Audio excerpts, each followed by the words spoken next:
That's 2 times in a row we managed to stop at the same time.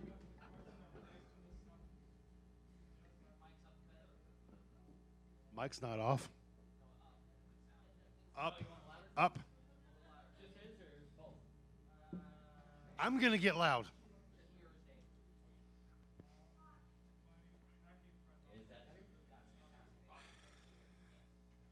All right, boys and girls, welcome to Oh Heavens, Oh My, Oh Heavens, Oh My. Your Monsters and Minstrels. This is live on Twitch. Let's go ahead, Facebook.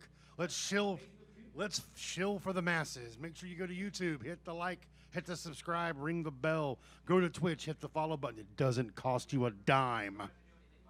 Okay, no worry about Facebook then, because Facebook is whatever. But make sure you go to YouTube. Make sure you go over to Twitch. And please make sure you hit yes and subscribes and ring all the bells and all that crap. Okay, I'm done shilling for the tavern for the moment. Okay, this week we are talking about heaven. A couple weeks ago, we delved into the first layer of hell. Who's who in hell? Now we're going the other direction, so we're going to start to dig into Celestia. And that one, there's a lot of interesting stuff written about it in both D&D and Pathfinder. And the Pathfinder one is actually the more interesting story. So the first level is called Lunia. We just had a sound error, but it's not on my side. Uh-oh, what? Wait, no sound at all? Your mic's, Andy's mic suddenly just dropped. Mine dropped? Mine? It's totally working. Give it a second. This is where we need the girl from Ipanema playing in the background for the technical difficulties.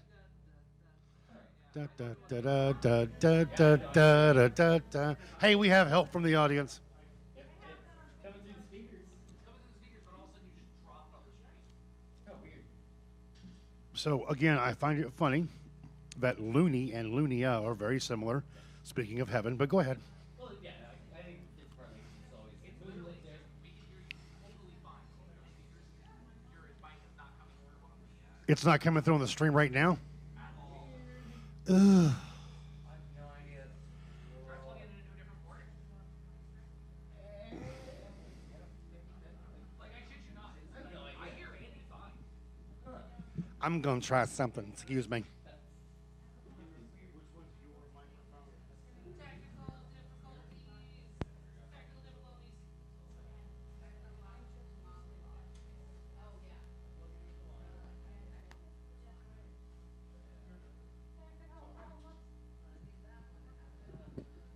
Check. Oh, that's the one that likes to cut out. Okay. We go to the wonky one that works. I have no idea. I just changed ports. Yeah, I have no idea why that would happen at all. Like you were fine and then it faded and then Here's the great news. We just unplugged him from the good one and plugged him into the crap one, Yeah. and it works. So, no. So where were we? We were talking about Lunia, Looney and Lunia. the first layer of Celestia. So according to, I think it's mostly just Pathfinder. It is the first layer, first line of defense. So most of the denizens, or a lot of them that live there, are essentially soldiers that defend, the We will protect this house. they defend Mount Celestia from, everything that might try to attack. Right. And those defenders are the Hound Archons. The Hound Archons are they're souls that have worked their way up from being a Lantern Archon, which is kind of the first thing. You know how they have larvae that in hell they get turned into devils. This is that sort of thing. The more pure they become, they graduate through up into the various So you categories. go from being a light bulb to being a dog. Okay, fair enough. Yep. A dog that can also shapeshift into any type of dog they want. They could be a wolf or a pug or whatever. But their job when they're not... Hold on. How funny would it be to get attacked by a pug that does 8d6 damage per bite? Right. Anyway, go ahead. And it's radiant damage. I know, yeah. right? Yeah, they're pretty tough guys. But they're part of their job is to care for some of the other denizens and hang out with them. The other denizens that get to go to the Here's first the layer diabetic part. is dogs. When dogs pass, they go the to first heaven. layer of heaven, and the hound archons, they turn into dogs and play with the dogs all day. So the way the place looks is like My diabetes is getting diabetes. it's like a midsummer night on a lake with a big mountain in the middle, that seems infinitely tall. And of course, climbing up that mountain is what gets you into the next layer, which is guarded by bear archons. But Screw you and your bear cavalry. We have bear Yeah. archons. Yeah, they're pretty tough dudes too. But yeah, that's kind of their job. The hound archons, play with all the dogs that have gone there and all that. Now, once in a while, one of the other gods might have something that needs done on the material plane. And the really cool thing is, often, if they're not going to send like a solar or a diva or something like that. Real question. This is all 5e information, right? No, this is actually Pathfinder. Okay.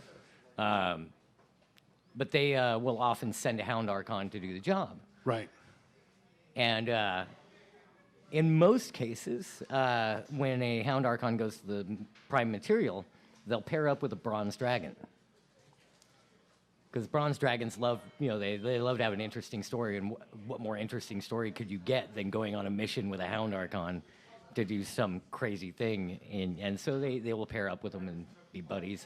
It sounds like fun. And that kind of helps secure their spot, for when they go, they're pretty sure they're going to get to go to the good place, at that point. Yeah. Now let me throw a couple of things at you, because Pathfinder, you're right, the story's interesting.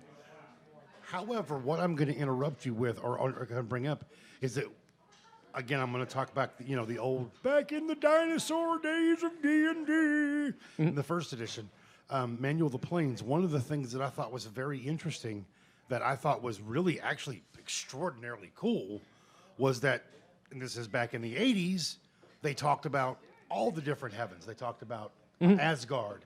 They had the twin paradises. And those They are had- still around in 5e Right. and Pathfinder. They're different planes, just like they were back then. But it was interesting to me that they made very sure they included all of that. Yeah. Tartarus is there, Hades is there, Abyss of the Hells are there, and so they have Celestials. They have the Happy Hunting Grounds.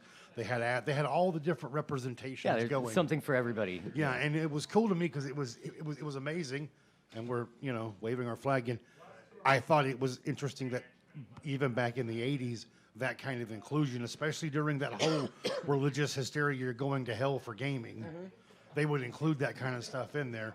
TJ just walked by and gave me a dirty look. I'm not sure why. That might just be default setting. I'm not sure. Well, But, and some of that led to the whole change with, I think it was second or third edition, they started calling them Tanari instead of devils, and Beatitu instead of demons, and Yugoloths instead of daemons. Yeah, because they were trying their best not to have the word demon, because Yep. they didn't want Mrs. Smith from First Baptist Church to talk to her prayer group about how you're all going to hell for doing Yep. what your dungeon master said. Yep. Which I've Yeah, had that conversation. I've actually had people who actually stopped me at the gaming store coming out with my fresh dice and books and asked me if they could pray for my immortal soul. And I'm Like, like, no. I always tell them, yeah, you go for it, buddy. Have fun. Now, they changed the names. They added some new stuff. They moved things around. But how funny is it how blitheringly simple and the same it is? They didn't really change a lot. No, they moved around some names, and that was about it, really. You've still got Solars and Devas, right? Yep. Okay. You've Yeah, you still got. They didn't use the word angel at all, ever. No, they call them Planetars celestials. or Yeah. celestials. Yeah. One of the more interesting things that I thought about the D20 Modern set was that when they brought in the whole Urban Arcana and the whole idea of the other, they included some really crazy stuff. Got hammers were great, gigantic 12-foot avenging Ables with giant sledgehammers. Yep. It just appeared out of nowhere in a bolt of lightning and slammed you with it. That was your bad.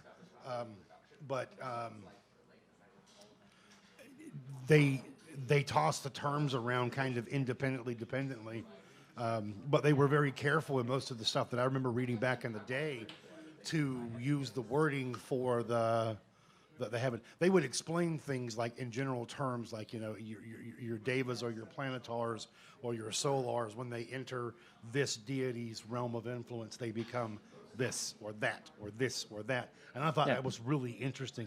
Instead of making it standardized across the board, one set, at that point they were trying to make it. It was kind of complicated, but it was interesting because they were giving you terminology you could use that wasn't the same old stuff across the board. Yeah. So that was always pretty fun.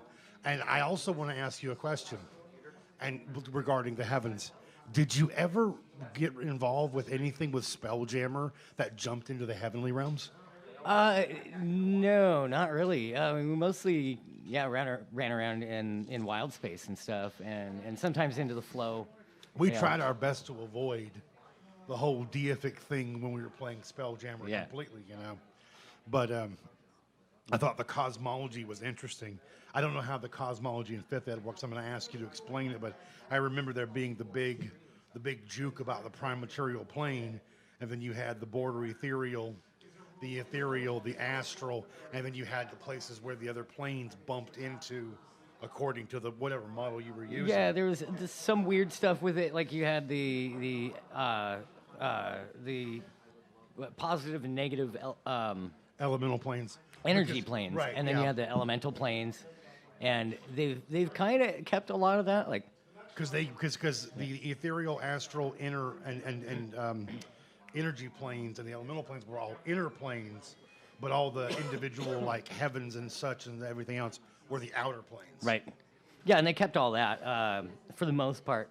Instead of the positive and negative plane, it's more the Feywild and the Shadowfell.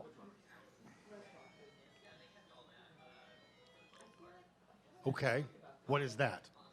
Explain to me. I'm ignorant. Basically the same thing for the most part. Okay, fair enough. Yes. So think of like the Shadowfell. Have you watched Stranger Things? Yeah. The Upside Down is basically the Shadowfell right, for fair the enough, most fair part. enough. It's So pretty much how it's described. So they stole Romero's idea for Tales from the Dark Side. Kind of. Well, they just used what they had from back in the 70s. True. Like the Fair description's pretty much more or less the same, I think. And then the elemental planes are same deal. Okay. So just to kind of get a little ahead of ourselves, we've got a guest coming in tonight, Yep. and she's a good friend of Dave's, and apparently she's a pretty cool human being in general. Mm-hmm. Oh, sure. What about it? A great way to start is get yourself the starter set, or there's another one coming out soon called the Essentials Kit, or get both. Yeah, for 5th Ed. But yeah, you can crack open the starter set with a group of friends, read through it, and just go. Yeah. There's always basic modules everywhere. I'm going to throw this out here because I played on Free RPG Day. If you weren't here, you missed a good time. A system called Dungeon Crawl Classics. And man, for a starter set, it was really good. Because, I mean, like, I could tell from the feel of it, I could take a half a dozen people who were only tertiarily familiar with gaming terms who could have sat down and went, I got this in 20 minutes and played, which was the whole point, I think. But one of the things to start with is, again, look for the starter sets, but also, don't be afraid to go places like, I'm going to mention places. I mean, like Wandering Havoc Books here locally, if you're local here, and go ask them for people who are starting, beginner games. There's always a DM looking for a beginner party because it's always fun to start out with people. You teach them from the beginning and such. So Yeah, and I tend to, when I run one shots, I tend to focus on getting new players involved versus, it's nice to have a mix. Like my Wednesday game, I've got a mix of veteran players and 2 complete newbies. So. Now here's what I'm gonna kind of foreshadow here a little bit. We're gonna bring our guest on in a minute. Dave's gonna take over with his ubiquitous guitar and singing something, and then we're gonna bring our guest on. And I'm gonna get out of the way because frankly, me trying to pile her in here with my wide load in the way is not going to work. So I'm gonna get out of the way and let her come in a minute. And I'll be back after they're done, and I'll be doing Pincushioning 201. I've got a Yep. really cool trap tonight. It's got a digital visual. My buddy Allie made the picture for me, and it's absolutely cool, and she does a great job all the time with everything she touches. She's also our mod for the Twitch channel, and she sits right here with Production Mistress and makes it all happen. So I'm going to get out of the way and let you take care of our song bit for a minute. Actually, I might need you to hold the book for a minute. Well, Well, maybe. I'm going to bring your guest in. Oh, that works. Now, you can actually introduce her. You can take the mic and adjust it however you want to. And I'm going to get out of the way, so I'll be back in a few, people. Yep. Yeah. Get back in tune again.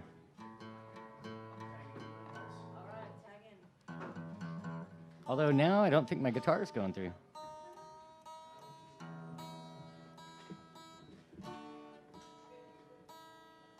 Do not tap the mic. Oops, sorry. Wow, it's way off. Let me help you out. I really have to hate the Facebook. Are you hearing guitar at all? Because I'm not hearing it coming through the speakers.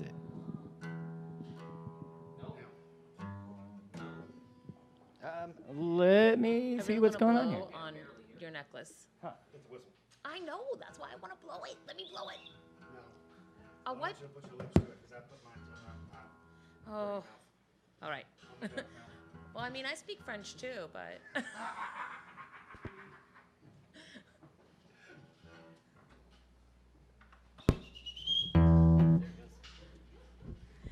Okay, I And, confess turn it that off I and would turn it back on again. probably be like a 3-year-old, and I would. That'd be great.